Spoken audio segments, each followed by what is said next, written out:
On ouvre ce journal au Mali où la justice militaire a annoncé avoir ouvert une enquête à la suite des attaques terroristes survenues le 25 avril ayant visé plusieurs positions de l'armée malienne, y compris Bamako et Kati. Pour en parler, on retrouve Serge Daniel, notre correspondant régional. Bonsoir Serge. Pour les enquêteurs, des militaires et des civils sont impliqués dans ces attaques. Tout à fait, c'est le procureur de la République près du tribunal militaire de Bamako qui a sorti un communiqué. Et pour lui, effectivement, des militaires en activité, des militaires à la retraite ou des militaires radiés ont participé non seulement à la planification, mais également à la coordination et à l'exécution des attaques, des dernières attaques. Alors, parmi ces militaires, figure un militaire qui avait déjà participé en 2012 à un coup d'État contre l'ancien président Amadou Toumani Touré. 4 personnes sont officiellement arrêtées et donc les enquêtes se poursuivent, mais le procureur de la République près du tribunal militaire de Bamako va plus loin en disant que des civils et des hommes politiques seraient également impliqués dans ces dernières attaques, ont coordonné ces attaques, et il cite le nom d'un homme politique en exil, Oumar Mariko, docteur Oumar Mariko, qui est un homme politique, un opposant en exil.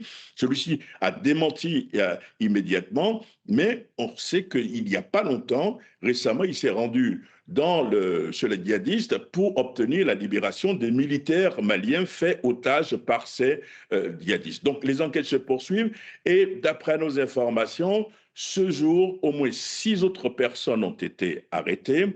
Il y a une vingtaine de civils et de militaires recherchés. Certains auraient quitté le pays.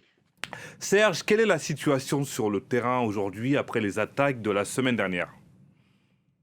Alors, c'est très important. Si nous allons à Gao, Gao, c'est la principale ville du nord du Mali, il faut savoir que là-bas, les autorités locales ont décrété un couvre-feu, cette fois-ci d'un mois, un couvre-feu d'un mois. Et donc, de 19 heures à 6 heures, il n'y aura pas de circulation, notamment de pinasses, de tricycles, de motos, parce qu'on craint une infiltration djihadiste. Ça, c'est pour Gao, la principale ville du nord du Mali. Maintenant, à Kidal, ville qui est tombée entre les mains des rebelles du FLA et les djihadistes, et des djihadistes, disons-le, il y a quelques jours. Donc, c'est l'administration de la ville qui a commencé. On a vu sur des images les responsables, les nouveaux responsables de la ville rencontrer les populations, les rassurer, un peu de communication, disons les choses clairement. Donc, à Kidal, aux mains des rebelles. Maintenant, à Tessalit, vous savez que les mercenaires russes ont claqué la porte de Tessalit hier. Et il devait aller à Gelok, une autre localité, pour rencontrer d'autres Russes sur place afin de quitter les lieux. Et puis, d'une manière générale, il y a un calme, je dirais, plutôt précaire dans le nord du Mali, un peu au centre aussi, où entre Douanza et Mopti, des témoins ont vu aujourd'hui parader dans des villages, parader des hommes qui visiblement étaient des djihadistes. Merci beaucoup Serge Daniel pour toutes ces précieuses informations. Merci Serge.